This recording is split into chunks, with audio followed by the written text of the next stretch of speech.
2 weeks before our wedding, Vanessa handed me back the ring and told me her parents were right, that a public school teacher with a 10-year-old car wasn't the future they'd pictured for her. 6 weeks later, she saw my bank account balance by accident, and everything about that conversation suddenly needed rewriting. If you've ever been underestimated by someone who only valued what was visible on the surface, hit subscribe because this story has an ending that took even me a moment to sit with. Comment below and tell me if you've ever had someone judge your worth by the wrong number entirely. I read everyone. Here's what actually happened. My name is Theo Marsh, I'm 33, and for the past 9 years, I've taught high school physics at a public school, driving the same reliable, aging sedan to work every morning, living modestly in a small rented house, the kind of life that looks, from the outside, exactly as unremarkable as it actually appears. I proposed to Vanessa after 3 years together, genuinely believing we understood each other completely. What she didn't know, because I'd never seen a reason to mention it, was that 6 years earlier, before I'd become a teacher, I'd spent 2 years as an early engineer at a small startup, taking a significant portion of my compensation in equity because the company couldn't afford competitive salaries. That startup was acquired 18 months before I proposed, and my equity stake, after taxes, left me with just over $4 million, sitting quietly, mostly untouched, in a diversified investment account I'd never had a reason to discuss at dinner parties. I lived exactly the same after the acquisition as I had before it, mostly because the life I already had genuinely made me happy, and because I'd watched enough people in that startup world change dramatically the moment money entered the picture, and I didn't want that for myself. I kept teaching, I kept driving the same car, I invested steadily and quietly, occasionally donating anonymously to causes I cared about, and told almost no one the actual number. Not out of secrecy exactly, more because it simply never felt relevant to who I was trying to be. Vanessa's parents, Richard and Diane, made their opinion of my career clear from the beginning. A teacher's salary is admirable, Richard told me once, in the specific tone people use when they mean the opposite, but it's not really a foundation for a family, is it? Diane asked, more than once, whether I'd considered something with more upward mobility, phrased delicately but landing with the same weight every time. Vanessa, to her credit, defended me for most of our relationship, insisting she didn't care about money, that she loved me for who I actually was. I believed her completely, right up until 2 weeks before our wedding. She came to my apartment on a Tuesday evening, quieter than usual, and handed me back the engagement ring before she'd even taken off her coat. "I can't do this, Theo," she said. "My parents had a long talk with me this weekend about what our life would actually look like, realistically, on a teacher's salary, in that same old car, in that same rented house. I think they're right.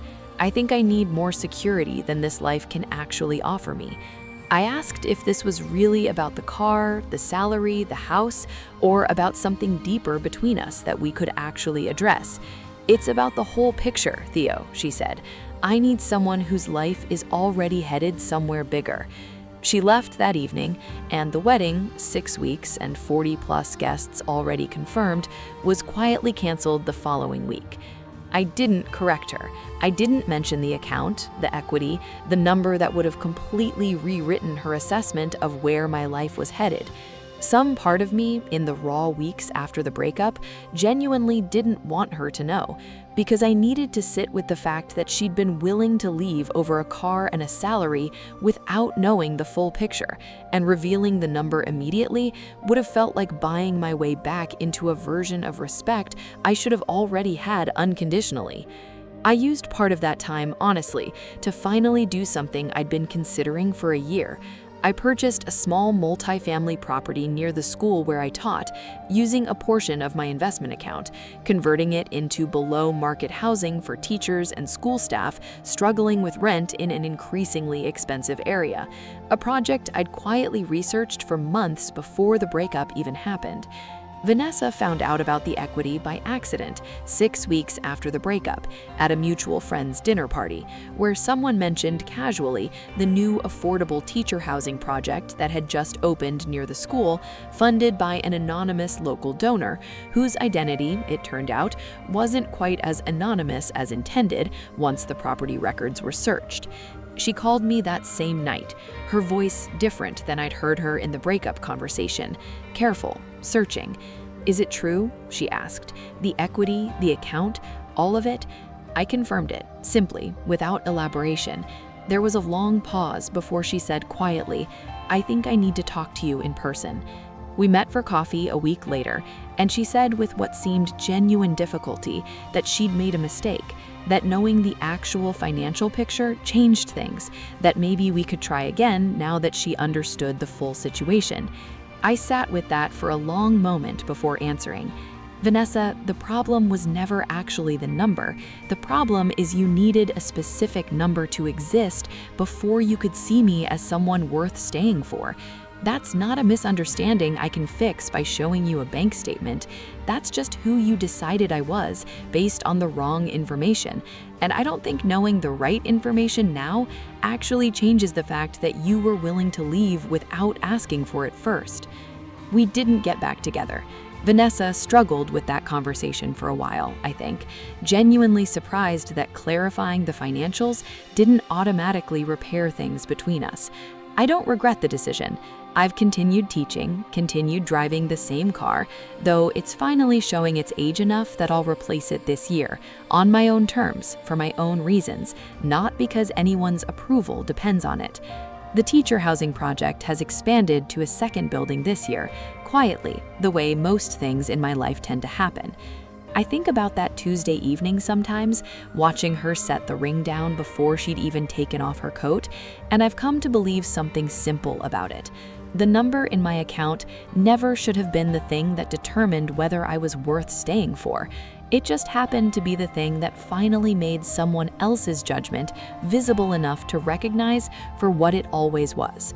Has someone ever needed proof of your worth that should have never been necessary in the first place? Tell me about it in the comments. I read everyone.